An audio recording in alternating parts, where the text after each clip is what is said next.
let's go ahead. Okay, with a show of hands in this classroom, who has gotten a flu shot? Like, even once in their life, a flu shot.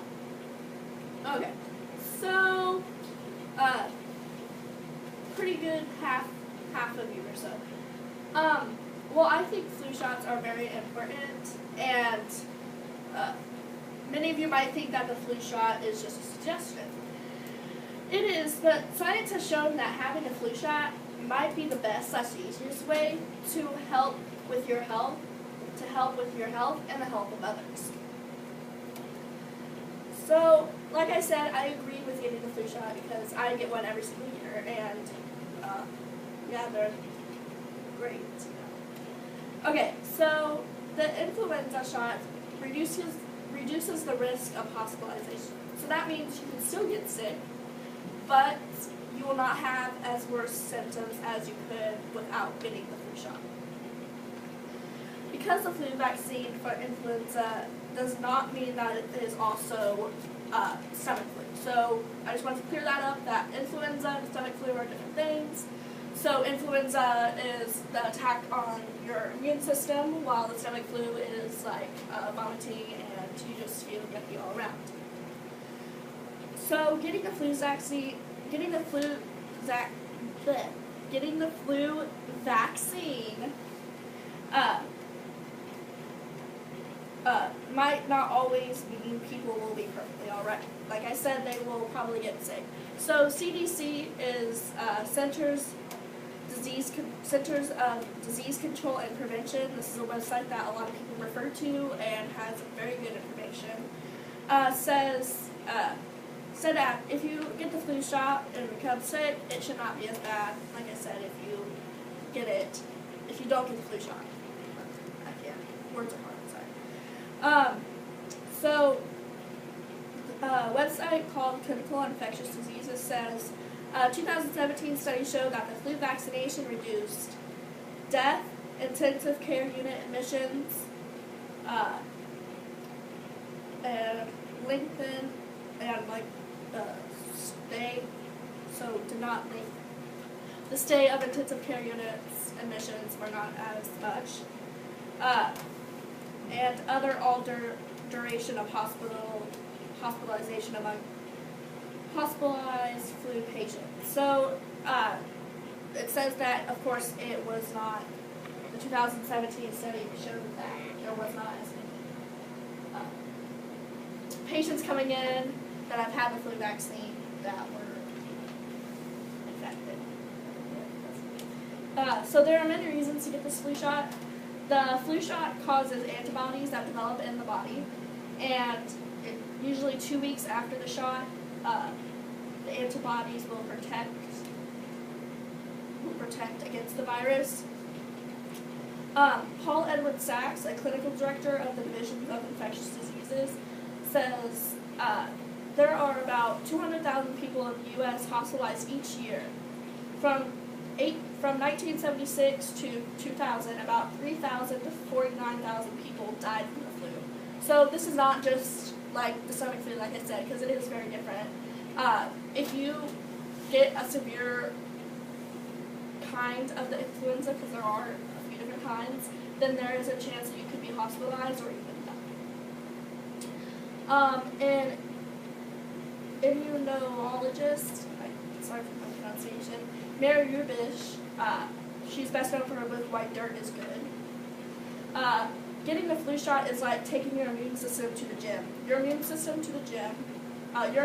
is activated when it responds to the vaccine, keeping it primed for a response when the actual virus hits. Many people might think that the flu shot is either useless or causes bad side effects. So, many people think that the flu shot you have probably heard that the flu shot causes autism. That's like one that I've heard a lot. And there have not been any studies that have shown that it has caused that, and those have been pretty much put down as not correct. So some people also think that the amount of ingredients that are in the flu shot cause you to get sick. Now, you could get a little bit of a stomach ache, but that is also because you might have a little bit of allergic reaction to some of the things. But ingredients that are in the flu vaccination are at such a low that it's not harmful to you. People also think that pregnant women that get the vaccine, it causes a miscarriage. But if you don't get the vaccine and get the influenza, then that's what will cause the miscarriage, not the shot itself. So Tara Helly, she's a health author, says millions of people have never gotten into a car accident. They still wear their seatbelts and carry insurance. So that's what I'm saying is some people think, oh, they're lucky they've never gotten it before, but that doesn't mean it couldn't happen to you this year or the year after that or following years. So there are many ways to take action. Getting a shot is not hard. It may hurt a lot. I know there might be some people here that don't like needles, but it's not that bad, and it is free in a lot of places or little to no cost. So you can get this at Walmart, and there's a lot of other places that you can get it that says get your flu shots here and stuff like that. So you should also tell others of the risks, because if you get a flu shot, then that's also helping somebody that is next to you that might have a lower immune system than you. So getting the flu shot is an easy thing to do. The flu shot has helped many people. It not only helps others, but it can also help you as well. Getting the shot for yourself will reduce the risk of having the worst of the effect. It is free in a lot of places. If you have not had any effect of the flu, does not mean it couldn't happen to you or someone else. Thank you. Thank you very much. Let's give a round of applause. Thank you. All right. I've got your time, but let's go ahead and raise our questions now, ladies and gentlemen. If you have questions for Lillian, go ahead and raise them now. Ladies? Okay. So, yes, there can be good things in the flu shot, but there's also, like, bad things that are in the flu shot that probably shouldn't be in there. Like, for example, mercury. There's, like, a lot in there. There's so much in there that your body shouldn't have that they put in there anyway.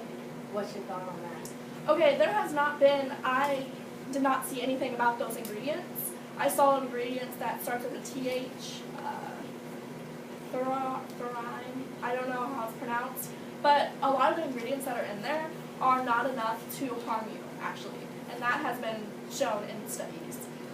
So you can go to the CDC website, so Centers of Disease Control and Prevention, and they have a lot of stuff on there about those certain things, and it doesn't say anywhere on there that there is mercury that can harm you in a way that kills you. It can't harm you. It's just there's so much in there that your body shouldn't have. Shouldn't have, as in it will harm you. That's what I got from your question, so sorry. Yes. I think it should be mandatory because it's not just you that it can affect, it's someone next to you. So you may be carrying something that has a little bit of the influenza in it. You might not have any effects, but it could attract to somebody who has a lower immune system, so that means somebody with asthma has a lower immune system. Pregnant women have lower immune systems, and I have some here. Children and older people, they have, of course, a little bit lower immune systems, and it could be deadly to them. So not just getting it for yourself, but also somebody that doesn't even know that they have a low immune system. Matthew. So, when getting a flu shot, first of all, there's several different kinds of strains for the influenza disease. So, getting a flu shot doesn't always actually work. They'll base it off of a flu disease that went through somewhere else previously in recent years, like during the same year, and they'll base it off of that. And then sometimes a different strain comes through instead. Yes. So is it still worth, first of all, going through the pain of actually getting it, and then the minor side effects that it can possibly cause? Okay, so the side effects are not as bad as people think. It could also be a placebo of those. That's what another website said, that it's could just be in some people's heads a little bit. I'm not saying that people are crazy, but that's kind of where it goes to. And also, the strains go, so they look at everything that has happened this season, or this year, in a certain season. And they pick from there, of course, the strain of it, right? And the strain of it might change, might be less this year, might be more next year, and stuff like that. And if you are to get the flu shot, you shouldn't get one from the past season. You should get the most recent one. And the most recent one shouldn't be something that is, of course, harmful to you. Is that what answer? Like, do you have more to that question? Okay. Just kind of like back to Ellie's, and this may like, it's like just not making sense in my head, but it may Okay. make sense. Go ahead. Like you said, like, we should get the flu shot to keep other people from getting sick as well, because like, even if you have it, doesn't it just, like, technically, you can still carry it, even if you have the flu shot, you just won't be sick about it, so even if you have the flu shot, you can still carry it and still get the sickness. Okay, so even if you get the flu shot, like I said in my presentation, I said that even if you get the flu shot, you could still get sick. Okay, but the effects will not be as worse as if you didn't get it. So people that don't get the flu shot, if they get influenza, like pregnant women, people with asthma, have lower immune systems, like mentally disabled children, some of them have lower immune systems. So that's why I have to get one like twice a year or once a year or something like that. So it's just like chicken pox, right? Chicken pox. So chicken pox is known to have shingles, right? So if you get the chicken pox vaccine, you have the chicken pox in you, right? You've heard about that? Okay, so you could still get shingles even if you haven't had the chicken pox. So does that kind of make sense? Like you could, the influenza, so like let's say Ellie had influenza, and you touch, and she touches you like all the time, right? Besties for the besties? Okay, so she could give that to you, but even if she had her shot, you would not get as much of a, Because she doesn't have it that yes. Okay, I do Yes. need to, I didn't really. I'm sorry, I do need to call this to a close. Let's go ahead and give her a round of applause. Thank you so much. And I appreciate your cards. Thank you.